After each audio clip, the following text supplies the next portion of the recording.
26 ವರ್ಷಗಳ ನಂಬಿಕೆ, ಲಕ್ಷಾಂತರ ಸಂತೋಷದ ಮದುವೆಗಳು. ಕನ್ನಡ ಮ್ಯಾಟ್ರಿಮನಿ ಡೌನ್ಲೋಡ್ ಮಾಡಿ. ಇಲ್ಲಿ ಬಂದಿರುವಂತಹ ನನ್ನ ಪ್ರೀತಿಯ ಮಾಧ್ಯಮ ಮಿತ್ರರಿಗೆಲ್ಲ ನನ್ನ ಕೃತಜ್ಞತೆಗಳು.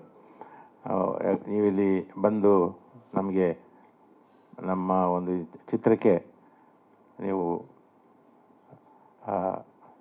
ಹಾರೈಸ್ತಿದ್ದೀರಿ. ಹಾಗೆಯೇ ನಾನು ಈ ಸಿನಿಮಾ ಬಗ್ಗೆ ಹೇಳೋದಕ್ಕಿಂತ ಮುಖ್ಯವಾಗಿ ಹೇಳಬೇಕಾದ್ದು ಇಬ್ಬರ ಬಗ್ಗೆ. ಒಬ್ಬರು ನಿರ್ಮಾಪಕರು ಮತ್ತು ನಿರ್ದೇಶಕರು. ನಿರ್ದೇಶಕರನ್ನ ನಂಬಿ ಇದಕ್ಕೆ ಹಣವನ್ನು ತೊಡಗಿಸಿದ್ದಾರೆ. ಸಾಮಾನ್ಯವಾಗಿ ನಾವು ನೋಡ್ತೀವಿ, ನಿರ್ದೇಶಕರನ್ನ ನಂಬಿ ಹಣ ತೊಡಗಿಸಿ ಆಮೇಲೆ ಕೈ ಕಾಲು ಸುಟ್ಕೊಂಡು ಹೋದವರು ಎಷ್ಟೋ ಮಂದಿ ಇದ್ದಾರೆ. ಆಮೇಲೆ ಎಲ್ಲ ಇಂಡಸ್ಟ್ರಿಯೇ ಬೇಡ ಅಂತ ಹೋದವರಿದ್ದಾರೆ. ಆದರೆ ಒಂದು ನಂಬಿಕೆಯಿಂದ ನಿರ್ದೇಶಕರು, ನಮ್ಮ ರಾಜಾ ರವಿಕುಮಾರ್ ಅವರು ನಂಬಿ ಇವರು ದುಡ್ಡು ತೊಡಗಿಸಿದ್ದಾರೆ. ಅದಕ್ಕೆ ಸರಿಯಾದ ನಿರ್ದೇಶಕರು ಅವರಿಗೆ ಸಿಕ್ಕಿದ್ದಾರೆ, ನಿರ್ಮಾಪಕರಿಗೆ. ಯಾಕಂದರೆ ರಾಜಾ ರವಿಕುಮಾರ್ ಅವರು ಬಹಳ ಕಷ್ಟಪಟ್ಟು ಕೆಲಸ ಮಾಡೋರು, ಪ್ರಾಮಾಣಿಕ ನಿರ್ದೇಶಕ, ಪ್ರಾಮಾಣಿಕ ವ್ಯಕ್ತಿ, ಮತ್ತು ಡೌನ್ ಟು ಅರ್ತ್, ಭಾಳ ನಮ್ರತೆ ಇರುವಂಥ ಹುಡುಗ. ಆಮೇಲೆ ಈ ಹಿಂದೆ 31 ಡೇಸ್ ಅಂತ ಒಂದು ಸಿನಿಮಾ ನಿರ್ದೇಶನ ಮಾಡಿದರು. ಅಲ್ಲಿಂದ ನನಗೆ ಅವರು ಆತ್ಮೀಯರಾದರು. ಅದಕ್ಕೂ ಹಿಂದೆ ಒಂದು ಮಾಡಬೇಕಾಗಿತ್ತು, ಅದು ಮುಂದಕ್ಕೆ ಹೋಗಿದೆ. ಅದು ಈ 31 ಡೇಸ್ ಆದಮೇಲೆ ಈ ಚಿತ್ರ ಅವರು ಕೈಗೆ ತಗೊಂಡ್ರು. ಇದರಲ್ಲಂತೂ ಒಂದು ಎಷ್ಟು ಅವರು ಟೈಮ್ ಕೊಟ್ಟಿದ್ದಾರೆ, ಇಷ್ಟರಲ್ಲಿ ನಾನು ಮಾಡಿಕೊಡ್ತೀನಿ, ಇಷ್ಟು ದಿನದಲ್ಲಿ ಮಾಡಿಕೊಡ್ತೀನಿ ಅಂತ ಅದಕ್ಕೆ ಕರಾರುವಕ್ಕಾಗಿ ಮಾಡಿದ್ದಾರೆ ರವಿಕುಮಾರ್ ಅವರು. ನಾನು ಇಂಥ ನಿರ್ದೇಶಕರು ನಮ್ಮ ಚಿತ್ರರಂಗಕ್ಕೆ ಬೇಕು. ಯಾಕಂದರೆ ನಿರ್ಮಾಪಕರನ್ನು ಉಳಿಸುವ ನಿರ್ದೇಶಕರು ಬೇಕು. ಹಾಗಾಗಿ ನಾನು ಒಂದು ಕಡೆ ರಾಜಾ ರವಿಕುಮಾರ್ ಅವರಿಗೂ ಶುಭ ಹಾರೈಸ್ತೀನಿ. ಜೊತೆಗೆ ಅವರಿಗೆ ಸಂಪೂರ್ಣ ಸ್ವಾತಂತ್ರ್ಯ ಕೊಟ್ಟು ಅವರಿಗೆ ಪ್ರೋತ್ಸಾಹಿಸಿದ, ಬೆಂಬಲವಾಗಿ ನಿಂತ ನಿರ್ಮಾಪಕರು ತನುಜಾ ಮೇಡಮ್ ಅವರಿಗೂ ಮತ್ತು ಮುರಳೀಕೃಷ್ಣ ಅವರಿಗೂ ನಾನು ಶುಭ ಕೋರ್ತೀನಿ. ಈ ಚಿತ್ರದ ಮೂಲಕ ನಿಮಗೆ ಎಲ್ಲ ರೀತಿಯ ನೀವು ಹಾಕಿದ ಬಂಡವಾಳಕ್ಕಿಂತ ಜಾಸ್ತಿ ಇಮ್ಮಡಿಯಾಗಿ ಬರಲಿ ಅಂತ ಹಾರೈಸ್ತೀನಿ. ಅಷ್ಟೇ. ಧನ್ಯವಾದಗಳು. ಎಂತೆಂಥ ಪ್ರಯೋಗಗಳಾಗಿವೆ, ಎಂತೆಂಥ ಪ್ರಯೋಗಗಳು ಆಗಿದೆ ಮತ್ತು ಆಗಬೇಕಾಗಿರೋದು ಕೂಡ ತಮಗೆ ಗೊತ್ತಿರುವಂಥ ವಿಚಾರಗಳನ್ನೇ. ಇದರ ಟೆಕ್ಸ್ಟ್ ಆಚೆ ನಾನು ಹೋಗಲ್ಲ. ಒಂದೆರಡು ಮಾತುಗಳನ್ನು ಮತ್ತು ಬಹುಬೇಗ ಸಂಕ್ಷಿಪ್ತಗೊಳಿಸಿ ನಮ್ಮ ಬ್ರದರ್ ಅವರಿಗೆ, ಮನೋಹರ್ ಸರಿಗೆ ಕೊಡ್ತೀನಿ. ಇದಕ್ಕೆ ಯಾಕೆ ಈ ಮಾತು ಹೇಳ್ತಿದ್ದೀನಿ ಅಂತಂದರೆ, ನಾನು ಈಗ ಒಂದು 30 ವರ್ಷದ ಹಿಂದೆ ನಾನು ಬೆಂಗಳೂರಿಗೆ ಮೊದಲು ಬಂದಾಗ ನನಗೆ ಭಾರಿ ಹುಚ್ಚಿತ್ತು ಈ ಲಿರಿಕ್ ಬರಿಬೇಕನ್ನೋದು. ಆಗಲೇ ನಾನು ಒಂದು ಸ್ಟೇಟ್ ಲೆವೆಲ್ ಪೊಯಿಟ್ರಿ ಕಾಂಪಿಟೇಷನಲ್ಲಿ ಫಸ್ಟ್ ಪ್ರೈಜು, ಸೆಕೆಂಡ್ ಪ್ರೈಜ್ ಈ ಥರ ಆಗಿ ನಾನು ಇಲ್ಲಿ ಬರಲಿಕ್ಕೆ ಮುಂಚಿತವಾಗಲೂ ನಾನು ಒಂದು 3 ಕವನ ಸಂಕಲನ ಬಿಡುಗಡೆ ಆಗಿತ್ತು. ಅದೊಂದು ಅಹಮ್ ಇತ್ತು. ಆದರೆ ನಾನು ಯಾವಾಗ ಈ ಫಿಲ್ಮ್ ಲ್ಯಾಂಡ್ ಬಂದೆ ಮತ್ತು ಇಲ್ಲಿ ನೋಡಿದೆ, ಇಲ್ಲಿರೋ ಒಂದು ಲೋಕವೇ ಬೇರೆ, ಸಾಹಿತ್ಯವೇ ಬೇರೆ, ಸಿನಿಮಾವೇ ಬೇರೆ ಅನ್ನೋದಲ್ಲ. ಸಾಹಿತ್ಯವೂ ಒಂದು, ಸಿನಿಮಾವೂ ಹೌದು ಆಗಿತ್ತು ಅಂತ ನಾನು ತಿಳ್ಕೊಂಡಿದ್ದೆ. ಆದರೆ ಭಾಷೆ ಬಳಸೋ ವಿಧಾನವನ್ನು ನಾನು ಮನೋಹರ್ ಸರ್ ನೋಡಿ ಬಹಳಷ್ಟು ಕಲಿತೆ.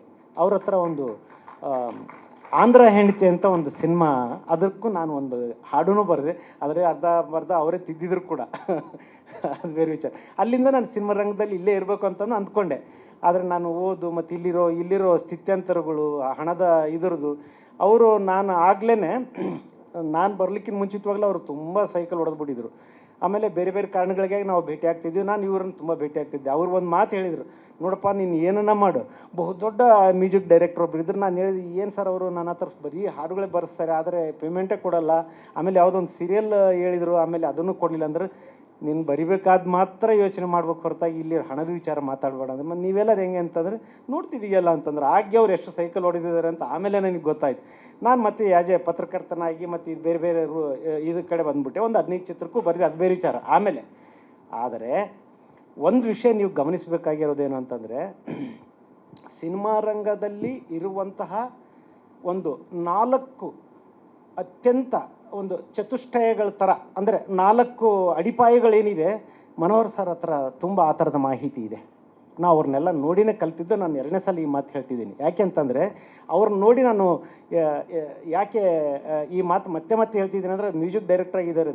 ಅವಾಗ ಪೀಕ್ ಅವರಿಗೆ ಬಂದರು ಅವರು, ಏನಿಲ್ಲದ ಸ್ಥಿತಿಯಲ್ಲೂ ನೋಡಿದ್ದೆ. ಆಮೇಲೆ ಪೀಕ್ ಅವರಿಗೆ ಬಂದಾಗಲೂ ನಾನು ಒಂದು ವಿಚಾರ ತಮ್ಮ ಗಮನಕ್ಕೆ ಹೇಳ್ತೀನಿ.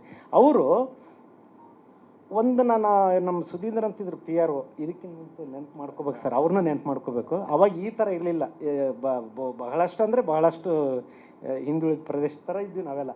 ಅವರು ಒಂದು ಮಾತು ಹೇಳಿದ್ರು, ನೋಡಯ್ಯ ನೀನು ಸುಮ್ಮನೆ ಈ ಥರ ಸೈಕಲ್ ಹೊಡೆದು ಮತ್ತು ಜೀವನನ ಹಾಳು ಮಾಡ್ಕೋಬೇಡ, ಮನೋಹರನ್ನ ನೋಡಿ ಒಂದು ಕಲಿಬೇಕಾಗಿದೆ ಏನು ಅಂತಂದರೆ ಸಹನೆ. ಎಷ್ಟು ಇವತ್ತು ಆವಾಗಲೇ ಇವರು ಒಂದು ಪ್ರಖ್ಯಾತ ಸಿನಿಮಾಗಳಿಗೆಲ್ಲ ಒಂದು ಏಕಕಾಲಕ್ಕೆ 40-50 ಚಿತ್ರಗಳಿಗೆ ಅವರು ಮ್ಯೂಸಿಕ್ ಮಾಡಿದ್ದು ನಾನು ನೋಡಿದ್ದೀನಿ. ಆದರೂ ಕೂಡ ಅವರಲ್ಲಿ ಅದೇ ವಿನಯ, ಅದೇ ಸೌಕುಮಾರ್ಯತೆ, ಅದೇ ಮಾಧುರ್ಯವಾದ ಮಾತು, ಅದೇ ಒಂದು ಸ್ನೇಹಪರ ಗುಣ ನನಗೆ ಈಗಲೂ ನನಗೆ ಭಾರಿ ಆಶ್ಚರ್ಯ ಅನಿಸುತ್ತೆ. ಇವಾಗ ಹೊಸಬರು ಬರೋರು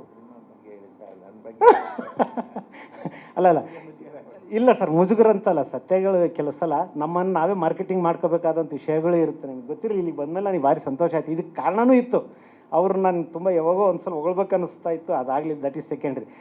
ಇದಕ್ಕೂ ಒಂದು ಇಂಟರ್ಲಿಂಕ್ ಒಂದು ಕೊಡ್ತಿದ್ದೀನಿ. ಏನು ಅಂತಂದರೆ, ನಾನು ಈ ಸಿನಿಮಾ ಜಸ್ಟ್ ಇವಾಗಲೇ ನೋಡಿದೆ. ಏನು ಅಂತಂದರೆ, ಆ ಬ್ಯೂಟಿ ಅನ್ನೋದೇ ಒಂದು ಅದ್ಭುತವಾದ ರೋಮಾಂಚಿತವಾದಂತಹ ಒಂದು ಪದ. ಬ್ಯೂಟಿ ಅಂತ ಅಂದ್ಕೂಡಲೇ ಅದಕ್ಕೆ ಸಂಬಂಧಪಟ್ಟಂತೆ ಎಂತೆಂಥ ಹಾಡುಗಳಿವೆ, ಎಂತೆಂಥ ಇದು ಲಾಲಿತ್ಯನೂ ಇದೆ.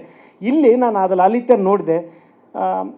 ಅದೇ ಥರ ಥ್ರಿಲ್ಲರೂ ಇದೆ, ಬ್ಯೂಟಿ ಇದೆ, ಆಮೇಲೆ ಒಳ್ಳೆಯ ಪಾತ್ರಧಾರಿಗಳು ಇದ್ದಾರೆ, ಅದಕ್ಕೆ ತಕ್ಕಂತೆ ಮ್ಯೂಸಿಕ್ಕೂ ಇದೆ. ಬಹುಶಃ ಒಂದು ಸಿನಿಮಾ ಸಕ್ಸಸ್ಸಿಗೆ ಬೇಕಾದಂತಹ ಎಲಿಮೆಂಟ್ಗಳು ಇದರಲ್ಲಿ ಇವೆ ಅಂತೇಳಿದರೆ ಬಹುಶಃ ಹೊಗಳಿದಂಗೆ ಆಗಲ್ಲ ಅಂತ ಅಂದ್ಕೊಂಡೆ ನಾನು. ಇದು ಒಂದು ಚಪ್ಪಾಳೆ ಮೂಲಕ ತಾವು ಕೂಡ ಅನುಮೋದಿಸಬೇಕು ಅಂತ ಕೋರ್ಕೊಳ್ತಾ ಇದ್ದೀನಿ ನಾನು. ಎರಡನೇದಾಗಿ ಏನು ಅಂತಂದರೆ, ಯಾವುದೇ ಒಂದು ಚಿತ್ರರಂಗ ಇವತ್ತು ಅಧ್ವಾನ ಸ್ಥಿತಿಯಲ್ಲಿದೆ ಅಂತ ಹೇಳೋದು ಭಾರಿ ಈಜಿ.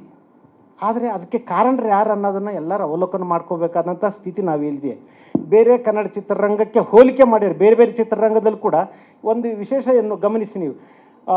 ಯಾವುದಾದ್ರೂ ಒಂದು ಸಕ್ಸಸ್ ಸಿನಿಮಾ ಬರಲಿಕ್ಕಿಂತ ಮುಂಚಿತವಾಗಲು ಆ ಚಿತ್ರರಂಗ ಭಾರಿ ಕೆಳಮಟ್ಟದಲ್ಲಿ ತಳಮಟ್ಟದಲ್ಲಿ, ಒಂದು ಚಿತ್ರ ಸಕ್ಸಸ್ ಆಯ್ತು ಅಂದ ಕೂಡಲೇ ಅದು ಇಂಟರ್ನ್ಯಾಷನಲ್ ಲೆವೆಲಪ್ಪ ಅದು ರಂಗ ಅಂತ ಹೇಳ್ತಾರೆ. ಹಾಗಾಗಿ ಇಲ್ಲಿ ಯಾವುದು ತೀರಾ ನೆಲಮಟ್ಟದ ಸಂಸ್ಕೃತಿಯಲ್ಲಿ ಇರುತ್ತೋ ಅದು ಬಹುಬೇಗ ಹಿಮಾಲಯದ ಎತ್ತರಕ್ಕೂ ಬೆಳಿಬಹುದು, ಅಷ್ಟೇ ವೇಗವಾಗಿ ಕೆಳಗೂ ಇಳಿಯಬಿಡ್ಬೋದು.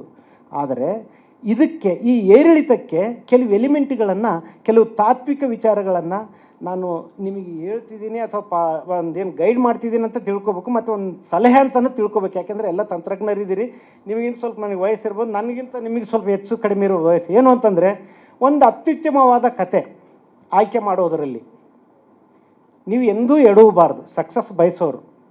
ಎರಡನೇದು ಅತ್ಯುತ್ತಮವಾದ ಸಂಗೀತ. ಮೂರನೇದು ಅತ್ಯುತ್ತಮವಾದ ಸಂಭಾಷಣೆ. ನಾಲ್ಕನೇದು ಅತ್ಯುತ್ತಮವಾದ ತಾರಾಗಣ. ಇಷ್ಟು ಇದ್ದಂತಹ ಯಾವ ಚಿತ್ರ ಸೋತಿರೋದಂತ ನನಗಂತೂ ಅನಿಸಿಲ್ಲ. ಇದನ್ನು ಯಾಕೆ ಈ ನಾಲ್ಕು ಒಂದು ಪಿಲ್ಲರ್ ಥರ ಇರೋದು ಅಂಶಗಳನ್ನು ಯಾಕೆ ಗಮನಿಸ್ತಾ ಇಲ್ಲ ಅನ್ನೋದು ನನಗೆ ಬಹಳಷ್ಟು ಬಾರಿ ನೋವಾಗುತ್ತೆ. ನಾನು ಒಂದು ಸ್ಟೇಟ್ ಲೆವೆಲ್ ಜ್ಯೂರಿ ಆಗಿದ್ದೆ, ಆಗಲೂ ಒಂದು ನಾನು ನೋಡಿದೆ. ಇಂಟರ್ನ್ಯಾಷನಲ್ ಫಿಲ್ಮ್ ಫೆಸ್ಟಿವಲ್ಗೆ ಹೋಗಿ ಜ್ಯೂರಿ ಆಗಿದೆ, ಅದೇ ಥರನೂ ಈ ಥರದ ಎಲಿಮೆಂಟ್ಗಳೇ ಇರಲ್ಲ. ಒಂದರಲ್ಲಿ ಒಂದು ಇರುತ್ತೆ, ಒಂದು ಕಡಿಮೆ ಇರುತ್ತೆ, ಒಂದು ಸೋತಿರುತ್ತೆ. ಸಿನಿಮಾ ಮಾಡೋದೇ ಸಹಿ, ಸಿನಿಮಾ ಮಾಡೋದೇ ಖರೆ. ಆದರೆ ಈ ಎಲಿಮೆಂಟ್ಗಳು ಬಿಟ್ಟು ಯಾಕೆ ಮಾಡಬೇಕು, ಆಮೇಲೆ ಯಾಕೆ ರೊಕ್ಕ ಕಳ್ಕೋಬೇಕು, ಯಾಕೆ ನಾವು ದುಃಖದಲ್ಲಿ ಮುಳುಗಬೇಕು ಅನ್ನೋದೇ ನನಗೆ ಈಗಲೂ ಅರ್ಥವಾಗದೇ ಇರುವ ವಿಚಾರ. 26 ವರ್ಷಗಳ ನಂಬಿಕೆ, ಲಕ್ಷಾಂತರ ಸಂತೋಷದ ಮದುವೆಗಳು. ಕನ್ನಡ ಮ್ಯಾಟ್ರಿಮನಿ ಡೌನ್ಲೋಡ್ ಮಾಡಿ.